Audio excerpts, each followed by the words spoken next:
She listened carefully, and that's when she realized where the cries were coming from. Not knowing what to do next, she positioned herself in front of her living room wall and got a hammer. She hammered a hole in the wall, and when she went elbow deep to find out what it was, she couldn't believe her eyes. A mom came home one day after a long day to hear distinct, faint cries.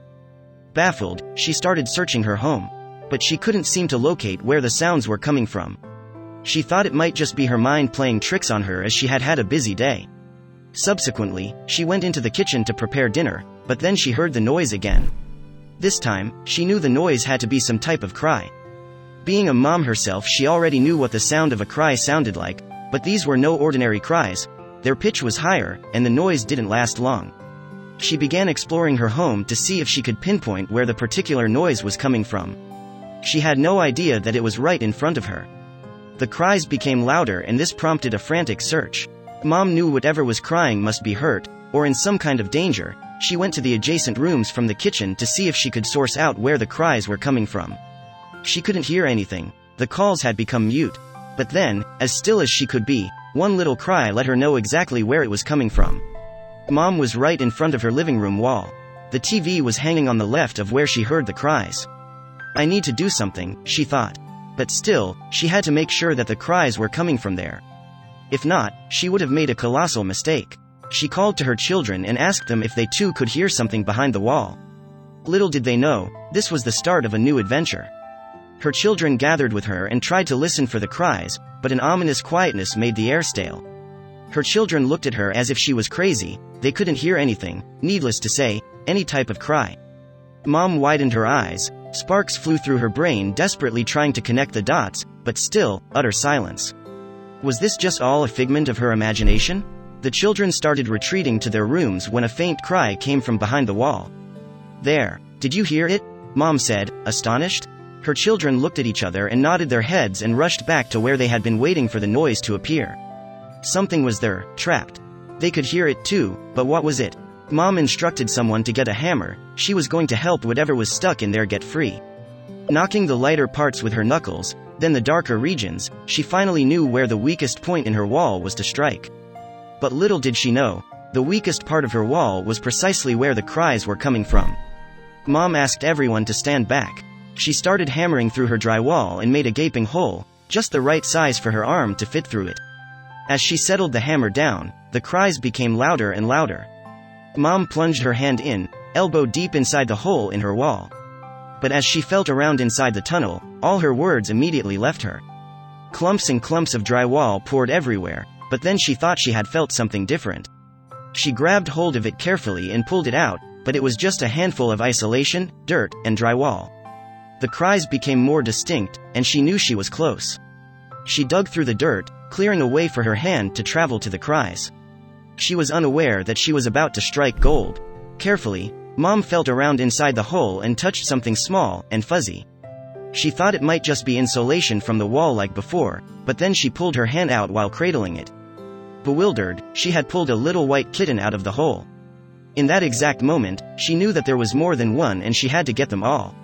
Mom put the first white kitten down on the floor and immediately dove back in for more. She still had to clear the way for the little ones, piling more and more dirt on her living room floor. Then, she finally latched onto something roaming inside the wall. "Here comes another one," she said while pulling a gray kitten from the hole. As she bent down to put the second kitten on the floor, she immediately shouted out, "Bub! I need that basket." Then she shouted, "Aunt Dottie, come help me." Mom dived back in the hole and continued to rip drywall onto her floor. She was determined to find all the kittens, but how many were in there? After a few minutes of her searching in the hole and cradling more and more dirt and drywall, she gets a hold of a third kitten. A black and white little kitty came tumbling out the hole. She couldn't believe these babies were living inside her wall, and more so, she didn't know if there were more. As she settled the third baby on the floor, she dove back in searching for more. "Oh, you're scrawny," says Aunt Dottie in the background. "Oh, so lightweight," she adds. While Mom searches inside the hole for another little one, she calls out, "Here, come here. Come on kitty, kitty, kitty." But then, the cameraman who was filming the whole process helps Mom, and the video gets cut off. We know all the kitties are in good hands. It's not uncommon for mother cats who are expecting kittens to find a safe, dry place for their young, and this little family couldn't have chosen a better wall. If you enjoyed this story, wait for our next story starting in 10 seconds.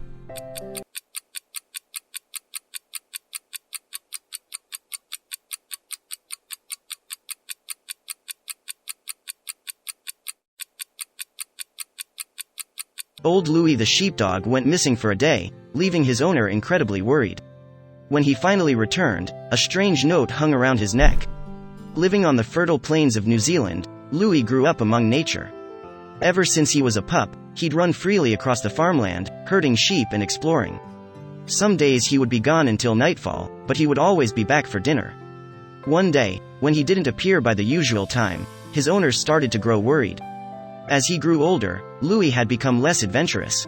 While he would still walk around guarding the farm, his patrol grew ever shorter and slower. Now at the age of 13, he preferred to spend the day lounging in the sun and happily surveying the land below. When he suddenly trotted off one afternoon, it raised alarm bells. Seeing Louis dash away took his owner, Marilyn, by surprise. What's gotten into him? She thought, having not seen him move so quickly in years. Crossing the farm's border, he disappeared from sight. Perhaps there was a barbecue downwind? As the day drew on, Louis showed no signs of returning and she became increasingly anxious. It had been a warm summer. Trees surrounded the farm and brambles had grown thick in the strong sunshine. It was not unusual to see hares, mice or foxes dart in and out of the tangled mass. Thinking back on Louis's younger days, Marilyn remembered him chasing critters, furiously digging under the bramble. What if he'd gotten stuck chasing something? It was true, Louis wasn't as spry as he used to be, but his days of chasing rabbits seemed long gone. It seemed unlikely that he would suddenly wander off on a whim. He had grown comfortable on his porch, needing little more than sun on his face and some food in his bowl. There was something strange going on. Unbeknownst to Marilyn, Louis wasn't the only dog who had disappeared that day. Down the road, their neighbor, Rob, had noticed his little terrier, Maddie, was also nowhere to be found. For him, the situation was all the more upsetting as Maddie had never been one to wander off for more than an hour. What had they found, or worse, what had found them? The sun set. As the light faded away, Marilyn scanned the horizon once more. There was no sign of Louis. She rattled his food bowl for a while, hoping he might be drawn to the sound. After several minutes, she laid the bowl down, let out a sigh and withdrew to the warm house. All the worst possibilities were now racing through her mind. The night dragged on. Resting in her bed, Madeline's mind was going through all the possible scenarios.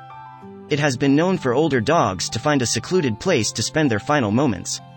What if Louis had sensed his time had come? What if she never? The thought was cut short by a scratch at the door. Louis, head bowed. Louis stood slowly panting behind the sliding glass door. His fur was ragged and full of twigs, mud covered his paws and belly. Maybe he had been chasing something after all. But for so long? As she opened the door, Louis made little effort to hide his exhaustion, slowly rocking as he walked to his bed and collapsed. Marilyn's relief quickly turned back to worry. She approached Louis to check for injuries. A couple of small scratches, nothing serious. Then she saw the note. From his collar hung a piece of cardboard with some writing. Lou is the hero of the day. He led me to Maddie in distress, stuck under a branch pile. Cheers, Rob. Marilyn beamed with pride. It all made sense now. Old Louis had sensed little Maddie's distress and rushed to her rescue. Her owner, Rob, had been looking for her since the morning but was forced to abandon the search and run errands in the nearby town. When he returned, there was still no trace of her. Until he saw Louis. For an older dog, Louis had been surprisingly persistent that day. Rob was put off by his barking, bounding and almost feral attitude.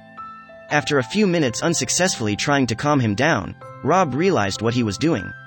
He took a few steps toward Louis, who then ran away further. The dog was leading him to Maddie. Barking, jumping and constantly looking back to check Rob was following, Louis led him to the edge of the farm. Pressing on through the surrounding thickets, they emerged in a clearing, where a tall pile of wood stood to one side. Lou dropped his nose to the ground, sniffing at a dense clump of branches under the pile. A faint whine came from within. "Maddie!" exclaimed Rob. Hearing her owner's voice, the trapped dog let out a desperate yelp. "We've got you," Rob assured her, "it'll all be alright." Louis led the effort, starting to dig furiously in the sun-hardened dirt. Rob started grabbing at logs and branches, carefully easing them out in case one came loose. With Louis pulling with all his might and Rob trying to keep the pile steady, Maddie's ragged beard eventually came into view. After what seemed like hours, Rob managed to lift the pile just enough that Maddie was able to crawl out of the hole dug by Louis. Hungry, filthy and shaking from the trauma, Maddie was finally free. Keen to make sure his friend was alright, Louis followed the pair back to Rob's house. Rob, of course, wanting to reward the hero for his perseverance, prepared an extra bowl of food and Louis tucked in. Certain that his owners would be worried, Rob quickly drafted a note and strung it around Lou's neck before sending him off up the road. The following day, Marilyn took Louis for a stroll. Still basking in the relief of his return, she greeted Rob and Maddie with enthusiasm. The two dogs trotted around, both still worn out from the events of the day before but happy in each other's company. Still bemused by the unlikely story, Rob described it all in detail to an open-mouthed Marilyn. There's no doubt that Louis was the hero of the day. Having served on the farm for so many years, he knew the area better than anyone. If it hadn't been for his keen sense of danger, Maddie may have been stuck under the pile and never found. It's a great reminder of just how amazing dogs can be. Good boy, Louis.